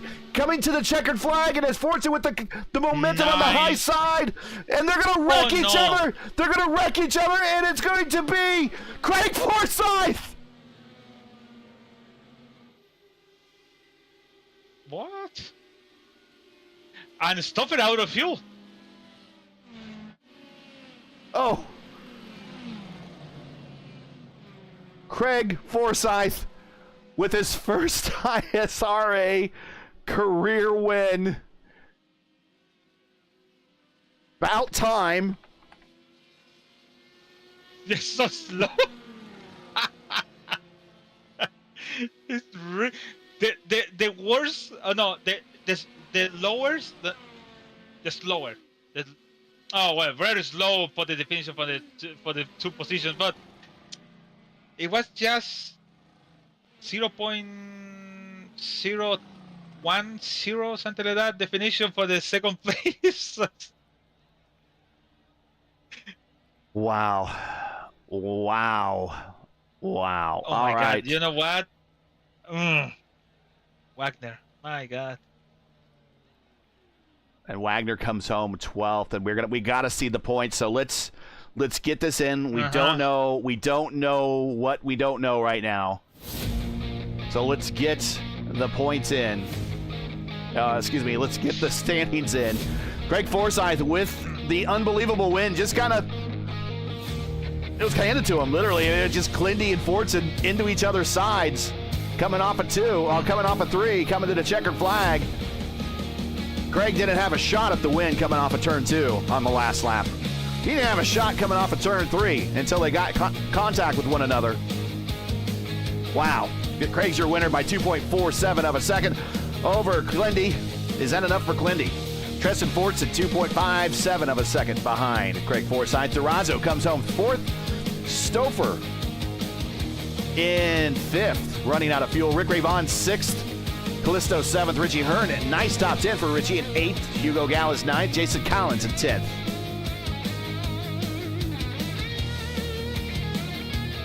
Gary Lovren, Wagner in 12th.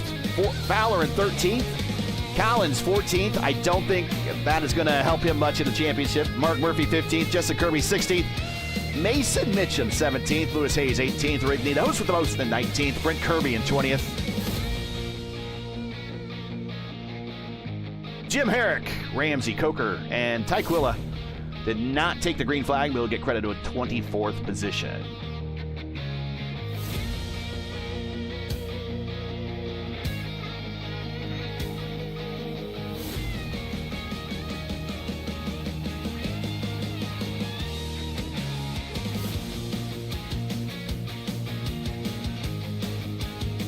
let you know when the point is up update, but nothing yet. You know what? It's like first of all, qualifying. Second of all, it's the last race. Play with everything. Just stay out. Who knows? Could be he finished over there, close of. I don't know. It's a lot of things to question when you go to the bed. It's a lot of things you have to question in your mind. I should be stay out. I should be. I did well. I'm coming in. Yeah. Once again. Callisto 14th spot. Sorry. I don't want to give you to Clendy even for the person because they finished a podium. So Callisto 14th spot, the driver of the day here in Pocono. Okay.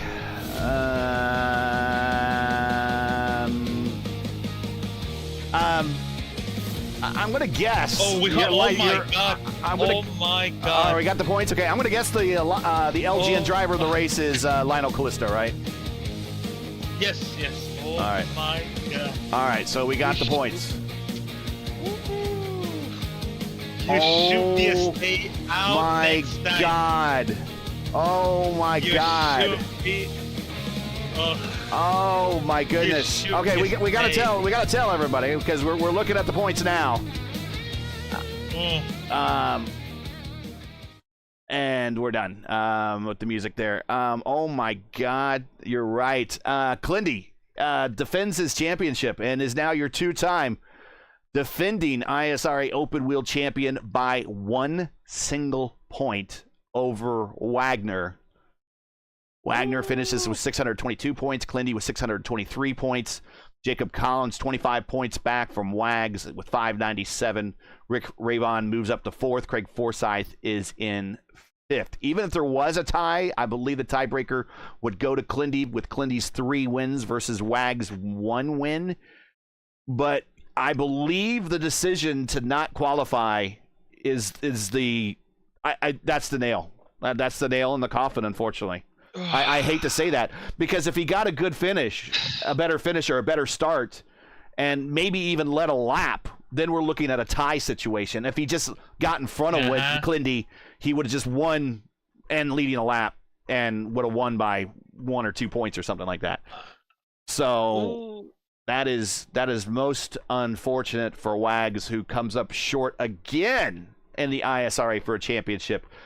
He'll get one. I know he'll get one. He will get one. I know he will. It just, unfortunately, not this time. It's going to come in some point, for sure. It's going to come in some point. But what if I stay out and losing maybe 1 or 2 positions, man?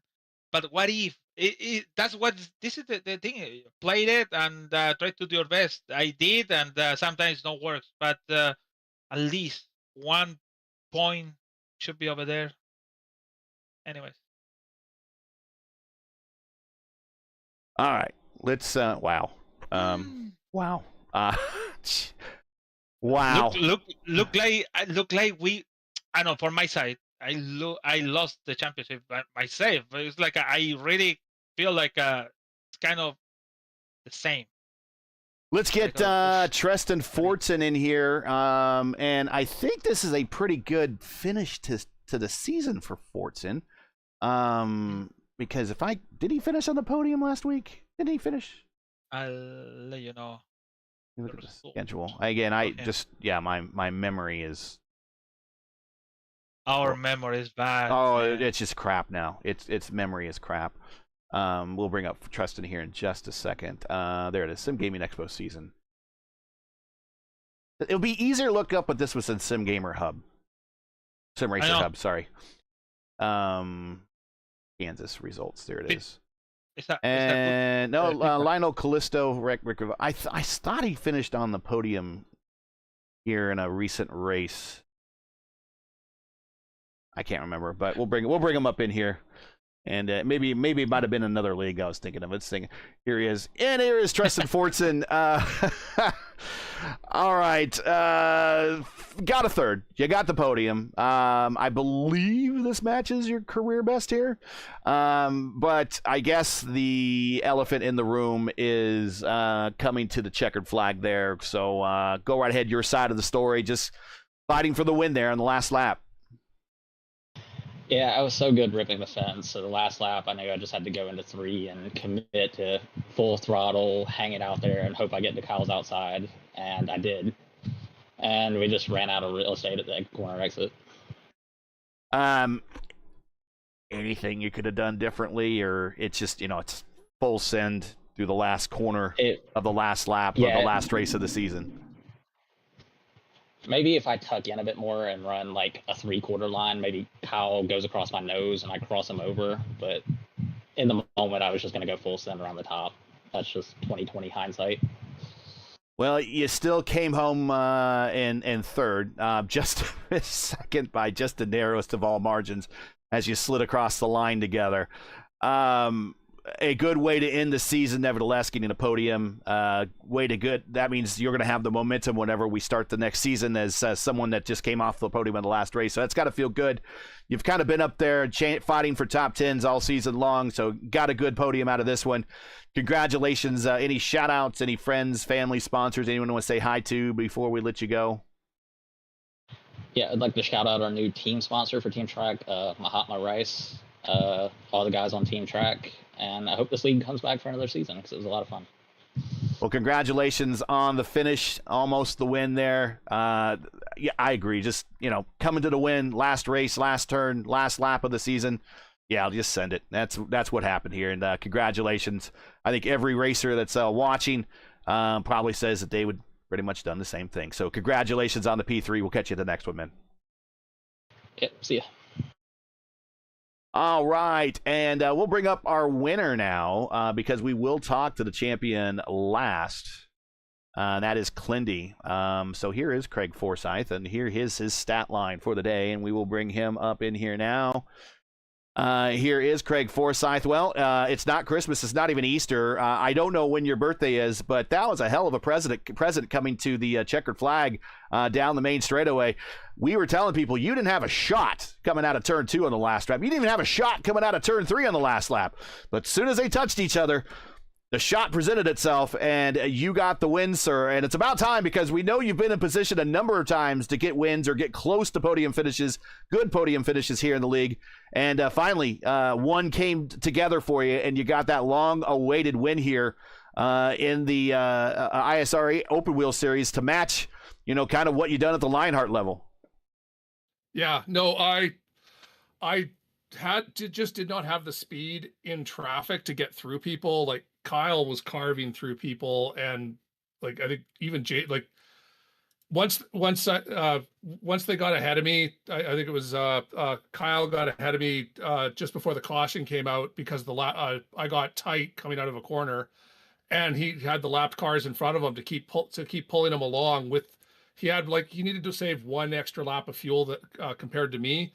And I knew that he would have no problem doing it. He's better at me at this track historically saving fuel. So I just, based on how it was going to happen, I was like, oh, that's it. I've lost it. There's no way I'm going to catch up to him. And then Tristan got by me on the after we had the caution, and I'm like, oh, that I'm struggling to hold on to the podium at this point. So we got really, really lucky. The record books won't remember I got lucky. They'll just remember that we won, and that's what matters.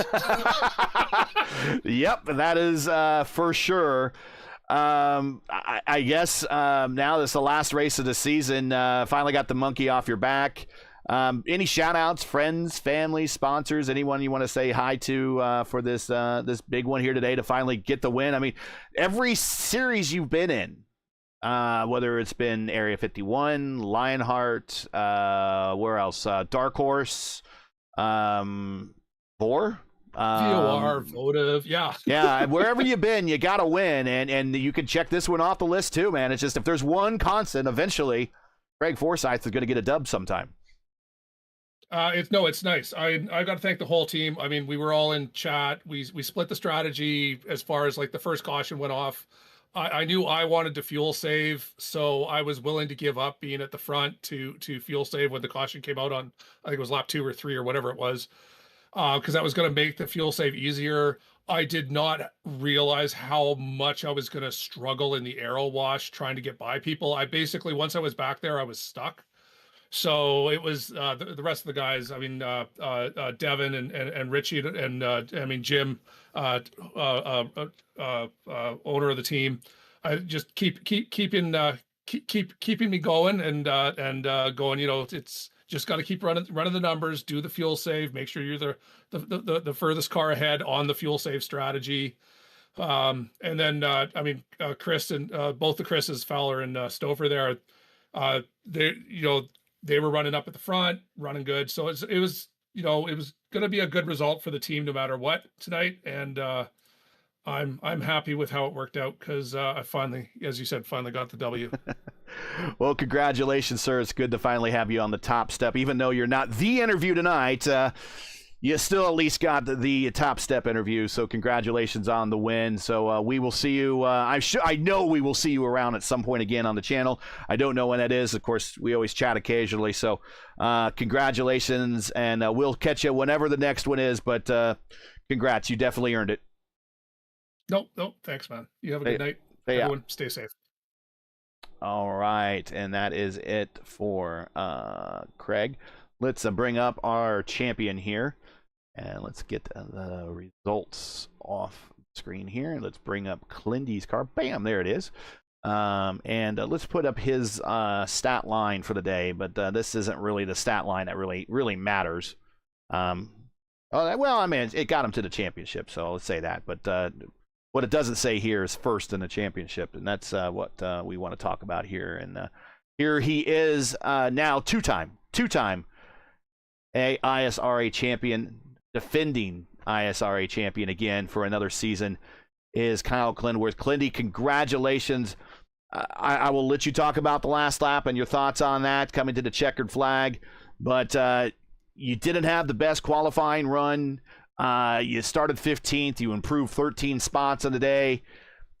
You were in it to win it today. That's basically how I looked at it. Is there was nothing stopping you, and you got up there, and maybe in another world, in another time, you would have got the win, but you did just enough today, winning the championship by 1 point, coming from a 22-point deficit coming into today's race.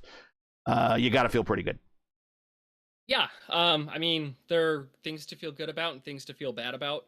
I wish I had done that last lap differently. If I knew I was going to finish second and win by 1 point, I just let Tristan have it, right? I would lift a little more and shift to fourth and really dig and hit the bottom, and he would blow by me and blow my doors off. But if I knew second was safe, I wouldn't have done what I did. I thought I had to win.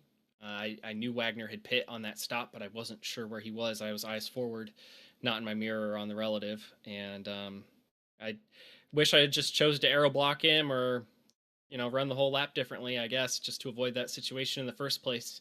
But doing enough to win the championship is something to be proud of, especially when, you know, I had a couple bad breaks not go my way this season. And then today I got a couple pretty big breaks that did go my way. Like, I think if we were going to finish under green, I would have to have won, right? So I would have had to duel Craig, and I know Tristan and them were light on fuel. I don't think they were going to make it without that yellow, or if they were going to have to save really, really hard. Yeah.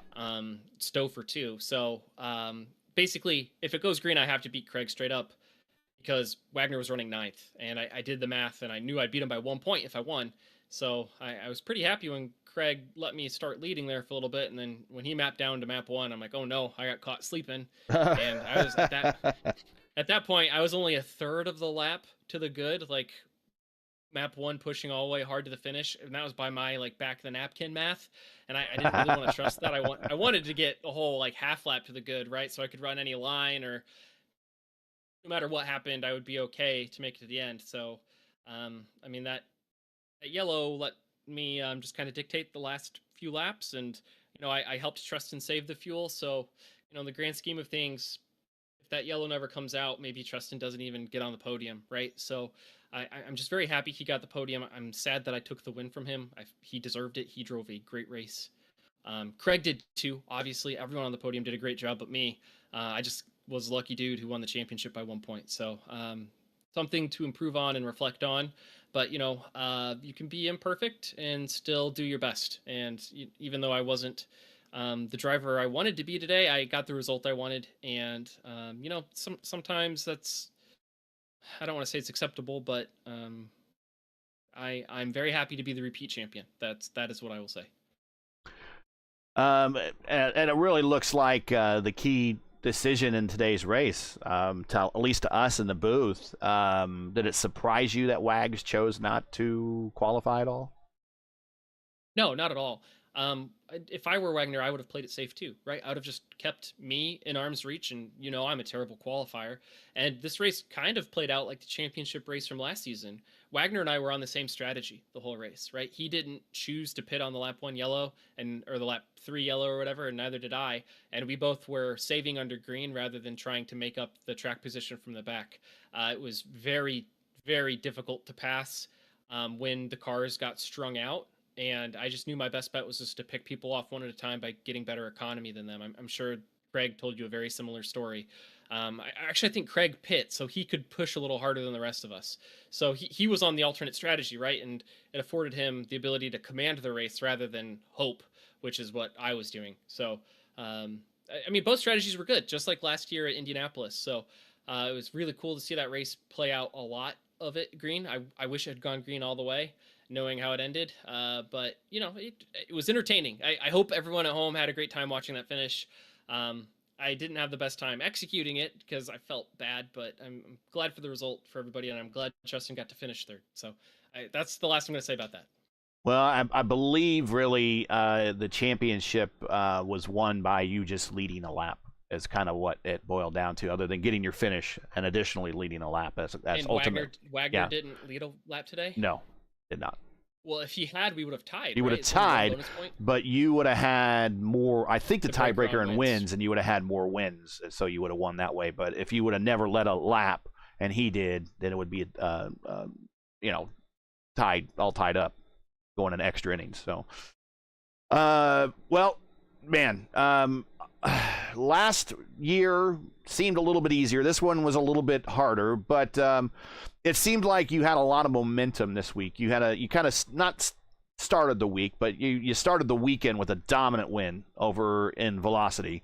You just waxed the field there. 230 something laps of a 50 lap race there at Homestead. You just waxed them. I would imagine you were feeling pretty good coming in tonight. Honestly, I ran the fixed race at Pocono just before this, and I really wish I hadn't, honestly. The setups were very different, and I crashed out of that race trying too hard to catch Pinheiro, so I didn't race at Portland thinking I needed my brain to be in Pocono land, and I went to a very different place in Pennsylvania, even though it was on the same triangle. And I wish I had just loaded into practice as early as possible and grinded Q laps. That's what I should have done.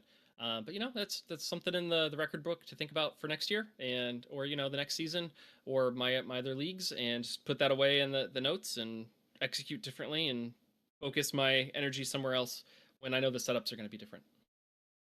There's no timer on this. You know this. There's no timer. Shout outs, friends, family, sponsors, anybody you want to say hi to, thank for anything on this championship this season. The microphone's yours. Take all the time you need. Say anything you want. Go right ahead. You've earned it. The Season 2 champion, defending and beating all challengers and defending your championship from last season. 2 for 2 here in the ISRA. Congratulations, man. Go right ahead. Yeah, first and foremost, thanks to all of the competitors in this league and to Mike Rigney for putting this show on. This is an incredible league. The amount of green flag racing we get is unparalleled, really. We had a couple of sets that were a little hard to handle, but they teach you something. So it builds character, and we can gripe a little bit after the race. And I think Rigney gets tired of us griping sometimes, but he puts up with us like we're his latchkey kids, and we're so happy to have him put this circus on for us every week. And shout out to everyone watching at home on P1 Broadcasting. Without this channel, I wouldn't be here. I wouldn't care about this car. I wouldn't care about this league. Without Gary and his influence in the IndyCar racing world, I'd probably still be racing stock cars more than I race the IndyCar and being pretty miserable at them. I mean, depending on who you ask, I'll say I'm pretty miserable at this too, but you know, I have a blast, and that's what matters. And then all my competitors, right? Craig for the win today, Treston for his podium, everyone at track really. That includes Wagner and Durazo, and I think that was his first race today, Durazo. But Wagner for the clean and fair championship fight. I don't even remember. Like, I don't think Wagner and I had a single incident point between each other this whole season, which is really nice.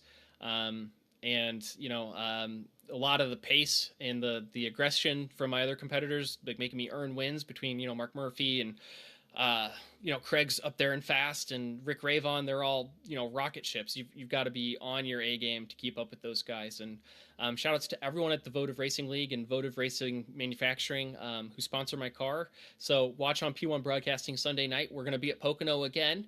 I think it's at 8 o'clock Eastern time. So Shane Coker out there and his whole team. Got Mason Mitchum, some others. I don't think anyone else from his team races this league, but everyone from the Votive manufacturing team and the Votive squad. Make sure you come and watch us at Pocono this upcoming Sunday, which I think we're about halfway through the season there. Yeah. Shout outs, of course, to my Rogue Racing teammates, so Taikila and Jacob Collins. Jacob had a good shot at the championship for most of the year, and he felt like he had a shot at being the Matt Crafton or the Ton Sneva of the league, but the cards didn't fall his way, and consistency, I think just the point system didn't favor a lot of consistency, right? There are too many points at the top if you could win several times to just pile up enough of a deficit to have a couple bad races, which, you know, I did and Ravon did for sure, and I think Murphy took a couple weeks off, and so did Craig on vacation, but Stouffer also, yeah. Stouffer, those 4D guys, they're all fast and they have great teamwork. I knew Craig was doing what he could to get Stouffer across the line on fuel mileage there. So, basically all my competitors up and down the field, and then all my friends and family all across the world, wherever they are. My mom watches every single race. She's in the chat. I love her so much, and I'm glad she roots me on. I know my nephew and my sister have been watching recently, so shout outs to all of them back in Illinois, all my friends in California, all my friends and family in Taiwan, everybody who supports me through this journey. I know my buddy Alex was checking in on me because I was at my wit's end thinking about whether or not I would do well tonight, and you know, I kind of put it up to not necessarily fate, but I said, you know, I'm going to go out there and do the best I can and try not to put anyone on the wall, and I almost succeeded in that, and but I got it by a point, so nothing to cry about there.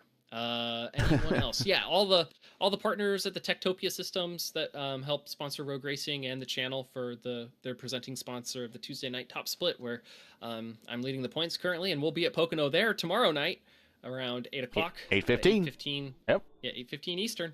And then I think Murphy and them are running the Sim Racing Expo qualifying event this Saturday. And I think they're the presenting sponsor of this league. So thanks to everyone at the Sim Racing Expo.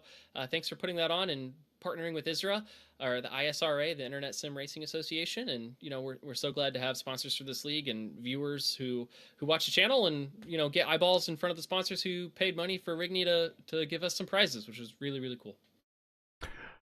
Well, I think that's everybody. I went down my I think you got them all, yeah. I think you got them all. So congratulations on defending your championship.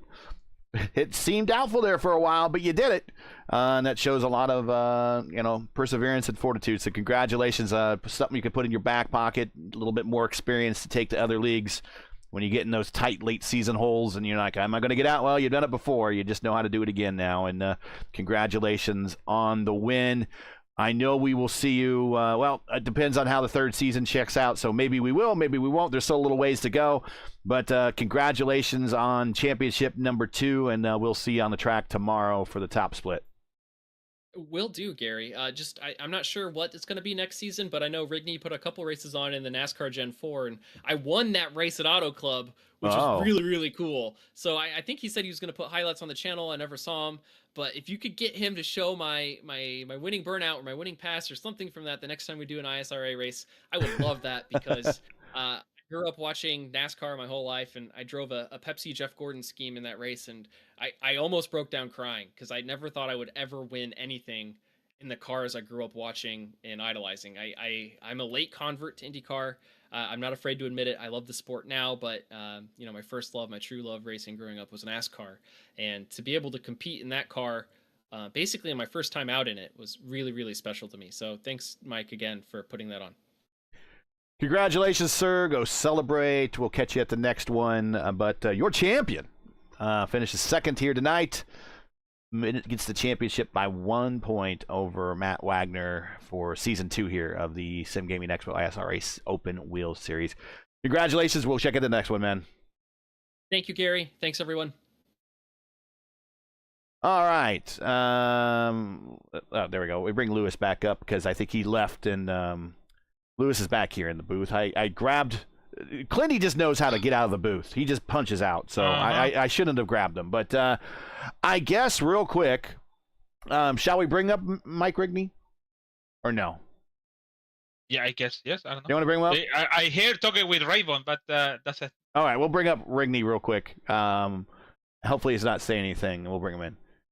Hey, Mike, we just wanted to bring you up in the booth before we go off the air. Give you any final words that you want to say on behalf of yourself or any of the other admins or whatever for putting on the series. Thoughts on how the Season 2 championship went, and anything else you want to say. What other admins? No, I've got to do that random drawing, and I just figured I would do it here, and whoever's still here listening will know who won the gift card from Amazon for $50. Oh, you're going to do it here on the broadcast?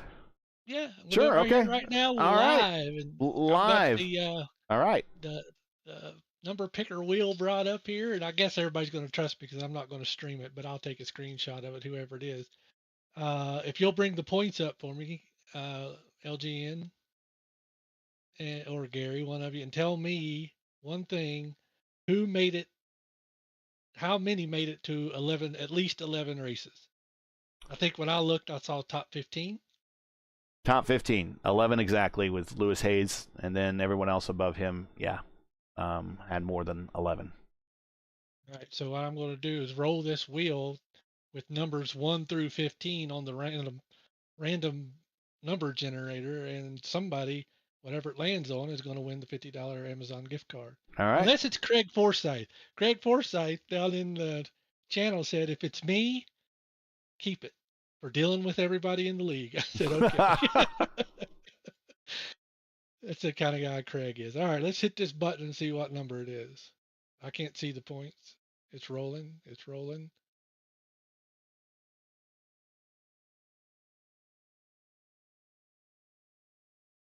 Who finished 7th? You. All right, well, I'm rolling it again.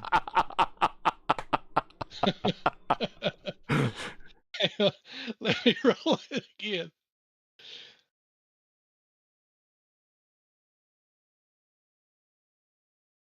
Drum roll. Drum roll. I don't have that sound effect. 12th. Justin Kirby finally gets some luck. There you go. JK wins the $50 Amazon gift card. He's had nothing but bad luck in the second half of the season, so he deserves that. Yeah, he needs a little lady luck. Podium, 1 through 3 there. They're going to win. First place is going to get a $300 Amazon gift card. Second place is getting let me make sure I'm right here. It's in announcements. Yes. First place gets a $300 Amazon gift card. Second place gets a $150 Amazon gift card, and third place gets $75. All right, that's so podium. Plindy, Wags, and Collins. Yep. So if Podium would DM me your current email address that you use, I will send those on. And Justin Kirby, DM me with your current email address, and I'll send yours on. And that's all I wanted. All right. Fun season. Did y'all have fun? I had fun. Lewis, you had fun? Yes, sir. He needs to come out of mute. It's all right. Let him sleep. It's getting late for us. It's getting late for us. All right, thanks, Mike. We will check you later for sure. Yep. Just move me wherever you want. You gotcha. We'll move you back down to, you could go back in the interview, waiting for interview. We'll see ya. That's fine. I appreciate all your hard work, fellas. Thanks. Well, another season in the books, Lewis. What'd you think? A little bit tighter than last season, but I think Clindy had to really work to earn this thing. Unlike last season, where he kind of really clinched everything in the final 3 races or so of the season. He got himself in a position where he was the leader, and then he won the thing. Here he had to really kind of fight back with adversity to get that win, and almost really in the final 1,000 yards or so, almost gave it away. Yeah, I talked with Matt. I said, why you didn't qualify? Because he hit the wall. So he tried to attempt it, and he said, no, I couldn't. Oh. And why you coming in? And he said, because he have a damage. So why you want to stay out? I said to him. He said, no, because the car didn't turn. So I couldn't turn the car. So thinking about it, if I can't turn 1 and lose like a 5 or 6 position, could be worse. So, but he said about something, the races he have a crash in the season. Yeah, when you start that, it's like start the same thing. You go to the bed, start to thinking about it. He's kind of crushed right now, and hindsight, unfortunately, is more than 20/20 to him right now. It's probably in a microscope, and he's probably thinking shoulda, woulda, coulda, and I don't blame him. So I think at some point in the future, whether it be in his own series in Horizon and one of the other series he races in, there are going to be victories to come and championships still to get. So unfortunately, just today was not the day. Well, that's going to really do it here for this season. Season 2 in the books. Lewis, what do you think of the season? And final thoughts before we wrap it up. Yeah, here we come with the final thoughts. So it was very tough, spicy, and the end. Spicy. Kind of a lot of stuff and in there with races in Kansas and others around. It was a really good. To be honest, I really have a good finish race today, with a lot of people watching today and Monday night, very late and at 11:30 now, 11:34. So it was a pretty good championship once again with Clendy as a champion, and in the tie definition with Wagner. So I said it's gonna be many more. Who knows? We still waited for the next one, maybe in October, maybe who knows next year. But yeah, we're really excited to see who's gonna stay, who's gonna out, because for sure some people stay over here and then they don't show up again anymore.